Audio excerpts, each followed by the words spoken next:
जय हिंद। स्वागत है आप लोगों का आपके अपने चैनल द ट्यूटर्स एकेडमी पर। और यस, आज हम जैसा कि आप थंबनेल देख रहे हैं, maximum scoring chapters for NDA 1 2022। आप में से बहुत सारे बच्चे जो मुझसे ऑनलाइन पढ़ते हैं रादर देन जो ऑफलाइन भी पढ़ते हैं, सब लोगों का एक क्वेश्चन था, मैम ये जो लास्ट का महीना है इसमें कुछ ऐसा बता दो हमें कि ये चैप्टर कर लिए जाएं तो पेपर तो क्वालिफाई हो जाए। पहले हम उन चीज़ों पर फोकस करेंगे जो हमारा पेपर क्वालिफाई करा दे। अब बात आती है क्वालिफाई लिमिट। सो मैथ्स के अंदर आपके बच्चे लोगों कितने क्वेश्चन आते हैं, आप सब लोगों को पता है कितने क्वेश्चंस आते हैं। 120 क्वेश्चंस आपके यहाँ पर टोटल मैथ्स के अंदर आते हैं। क्वालिफाई लेवल के लिए हम अगर बात करते हैं, सो क्वालिफाई लेवल बोल रही हूं मैं अभी आपको, ठीक है। आपको कम से कम 40 क्वेश्चंस ऐसे होंगे जो आपको पिन पॉइंट करेक्ट करने होंगे। पिन पॉइंट करेक्ट का मतलब क्या है कि आपकी जो OMR शीट आई उस पर ABCD ऐसी रहते हैं ना 4 बबल्स, तो आपने अगर इस बबल को टिक कर दिया तो ये पिन पॉइंट सही होना चाहिए, गुंजाइश नहीं होनी चाहिए कि वो गलत हो जाए। तो मैम ऐसा अमूल्य ज्ञान, ऐसा कुछ हमें भी बता दो ताकि हम केवल और केवल उन 5 से 6 चैप्टर को करें और एटलीस्ट अपना मैथ्स का पेपर क्वालिफाई के लेवल तक तो ले आए कि हाँ पेपर हमारा क्वालिफाई। उसके आगे जो एफर्ट्स डालेंगे वो हमारा कहीं ना कहीं स्कोर को बनाएंगे, लेकिन क्वालिफाई के लिए बोलो सबसे पहले क्या करना है। तो सुनिएगा जरा, एनडीए मोस्ट स्कोरिंग चैप्टर्स जिनसे हर बार आपको इतना क्वेश्चन मिलेगा ही मिलेगा। सो सबसे पहले मैं इस कैटेगरी में उठाती हूँ सबसे आसान चैप्टर, मैट्रिक्स एंड डिटर्मिनेंट। आसान चैप्टर मैट्रिक्स एंड डिटर्मिनेंट। कुछ बच्चे कहते हैं मैम ये एक नहीं, ये तो 2 चैप्टर हैं। नहीं, एक हैं। मैट्रिक्स की ही कुछ प्रॉपर्टीज डिटर्मिनेंट्स में शॉर्ट ट्रिक का काम करती हैं।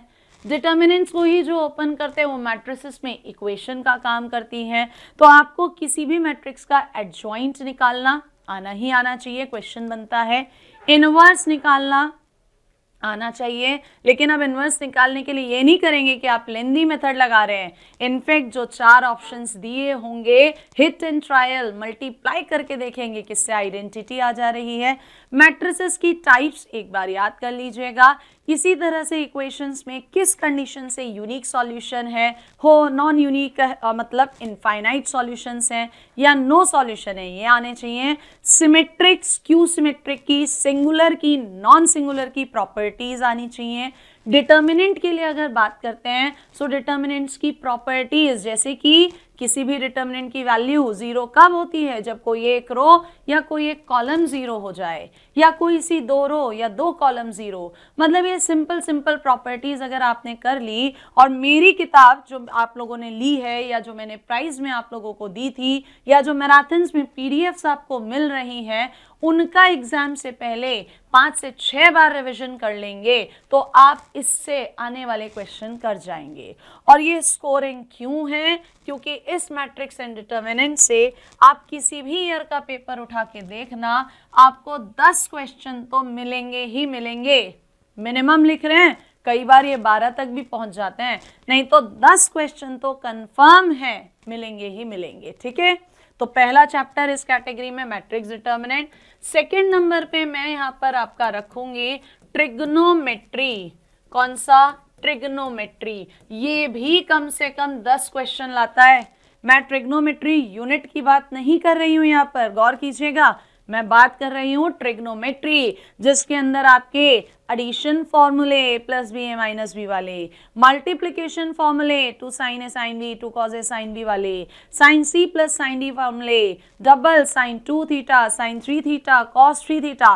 एटलीस्ट इसके फॉर्मूले का कलेक्शन भी अगर आपके पास एक जगह लिखा हुआ है तो इनसे आने वाले जो सीधे क्वेश्चन है आप लोग हिट कर पाएंगे। Once again, trigonometry minimum level लिखा है, आते इससे ज्यादा ही हैं। कई बार ये 10 की जगह 18 तक भी पहुंच जाते हैं तो वो बोनस मार्क्स हैं, लेकिन कम से कम 10 क्वेश्चन तो ले ही रहा है ना स्कोरिंग।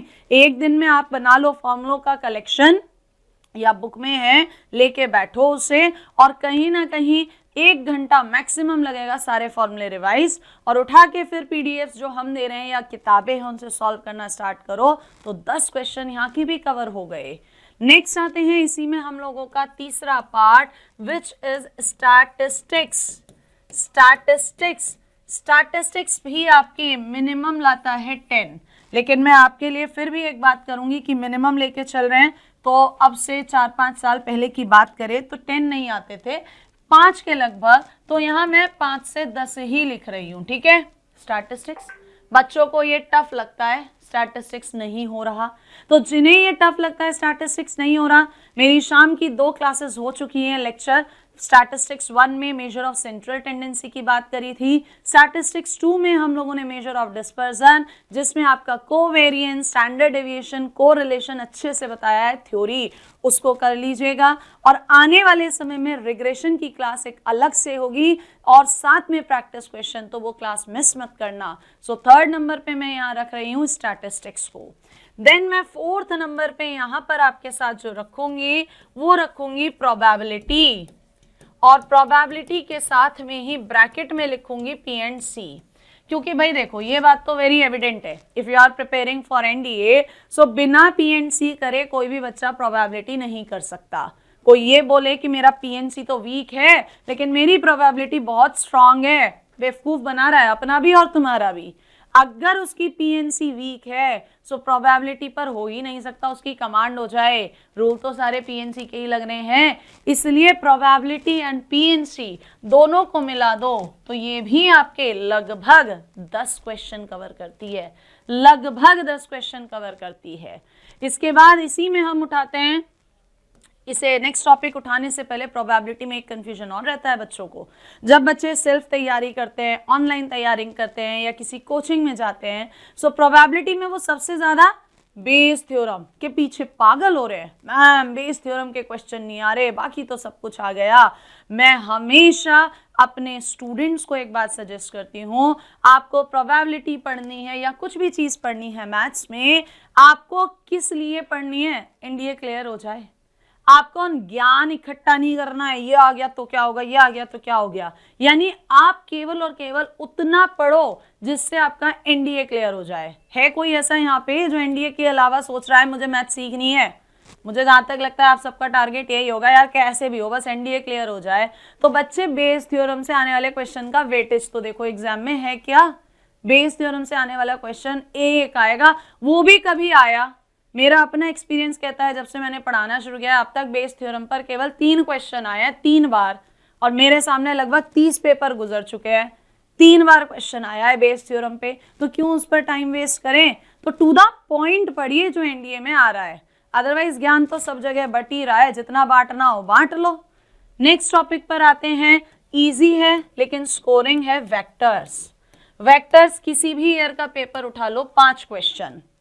क्यों लिखा है मैंने इस कैटेगरी में, क्योंकि ये आपका समय लेता है कम।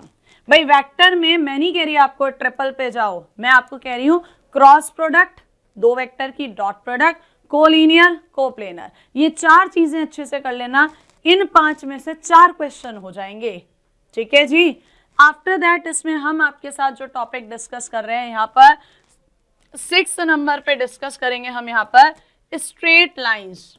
मैंने पूरी 2 डायमेंशनल ज्योमेट्री नहीं बोली है, मैंने स्ट्रेट लाइंस बोली है। लगभग 6 क्वेश्चन होने के लिए 6 क्वेश्चन और चीज़ों से भी आते हैं, कॉम्प्लेक्स, क्वाड्रेटिक से, बट उनमें थोड़ा सा हमें डिटेल में ज़्यादा पढ़ना पड़ता है, जबकि स्ट्रेट लाइन में उतना नहीं पढ़ना। स्ट्रेट लाइन वेक्टर से भी रिलेटेड हो जाएगा, भैया सेंट्रॉइड निकालने के लिए आ जाए, इंटरसेक्शन पॉइंट आ रहा है निकालने के लिए, पैरेलल लाइन आ रही है, परपेंडिकुलर आ रही है, मतलब ये स्ट्रेट लाइन ऐसा टॉपिक है अगर आप लोगों ने अभी तक नहीं किया है तो टेंशन मत लो, जब मैं कराऊंगी 2 घंटे 3 घंटे जब भी करा रही हूँ केवल उस क्लास को ज्वाइन कर लेना, डायरेक्ट फॉर्मूले पर क्वेश्चन आ जाते हैं आपके, तो ये मिस नहीं होना चाहिए। अब इसके बाद एक टॉपिक मैं यहाँ पर और लिखूंगी, वो टॉपिक मैं यहाँ पर लिख रही हूँ आपका, that is sets relation function. और ये मैंने अलग से क्यों लिखा है, क्योंकि इसके भी लगभग 5 से 8 क्वेश्चन होते हैं। इसे अलग से इसलिए लिखा है, मान लीजिए कोई बच्चा कहता है कि मुझे वेक्टर्स नहीं आ रहा, तो वो इसके प्लेस पर इसे कवर कर ले। मान लीजिए कोई स्टूडेंट कह रहा है मुझे स्ट्रेट लाइंस नहीं आ रहा, इसे कवर कर ले। तो ये टॉपिक मैं अलग से आपको दे रही हूँ। मैंने ये वो टॉपिक बताए हैं जो मोस्ट स्कोरिंग टॉपिक हैं। ये वो टॉपिक हैं जिन्हें अगर आपने कर लिया तो आप यहाँ पे चेक करिएगा 10, 10, 20, 30, 40 और इन दोनों को मिला दो 50। सो मैंने ये एक ऐसा प्लान आपको दिया है कि केवल इन पर कमांड कर ली तो पेपर तो निकल गया, क्वालिफाई हो गया। अब उसके आगे बोनस मार्क्स के लिए काम करना है। और ध्यान दीजिए, मैंने यहाँ पर कैलकुलस को बिल्कुल भी शामिल नहीं करा है। तो जितने भी 12th अपियरिंग स्टूडेंट्स हैं, 12th अपियरिंग, क्योंकि कहते हैं 12th अपियरिंग वाले बहुत सारे बच्चे हमने अभी इंटीग्रेशन नहीं किया, या किया है तो मैम अभी उस लेवल पे नहीं किया, उतनी कमांड हमारी नहीं हो रही है। लीव इट, छोड़ दो। कौन कह रहा है सब पढ़ के सिलेक्शन आएगा? ये बहुत बड़ा भ्रम होता है, सब पढ़ के सिलेक्शन नहीं आता है। कुछ सेलेक्टिव पर कमांड करके सिलेक्शन आता है। छोड़ना कुछ नहीं है, रीड एक बार सब कुछ करेंगे, मेरे साथ साथ करोगे आप, ठीक है। जब लास्ट में मैराथन में फॉर्मूले लगाएंगे, कई बार फॉर्मूले भी डायरेक्टली पूछ लेता है, लेकिन स्ट्रैटेजी इज इंपॉर्टेंट। स्ट्रैटेजी बोले तो कि 5 से 6 चैप्टर तो ऐसे हो यार कमांड वाले, जिनसे इतने क्वेश्चन आने ही आने हैं और एनडीए का पेपर हमारा निकल ही जाना है। उसके आगे तो मैम देखेंगे, पहले अपनी सीट तो सिक्योर कर ले हम लोग, ठीक है। सो ये 5 चैप्टर फिर रिपीट कर रहे हैं, matrix determinant, trigonometry, statistics, probability, vector straight line, और इनमें से कोई वीक है तो उसके प्लेस पर सेट रिलेशन फंक्शन। लगभग 50 क्वेश्चन का प्लान आपको दे दिया है, तो इस प्लान पर आप काम करेंगे। अगर अभी तक आपने रिवीजन नहीं मारा है इन चैप्टर का, या इनमें से कोई चैप्टर छूट रहा है, प्लेलिस्ट में जाइए, जो हम करवा चुके हैं इसमें से उनका रिवीजन मारिए, उन्हें कंफर्म करिए, और जो नहीं किए हैं वो मेरे साथ शाम 7:30 बजे से आप लोग करेंगे। नेक्स्ट कमेंट में आप लोग मुझे बताएंगे आप किस टॉपिक पर चाहते हैं मैं ऐसी ही वीडियो आपके लिए लाऊं, ताकि आपको proper guidance in a right direction मिल सके। So follow this. Till then, bye bye, जय हिंद।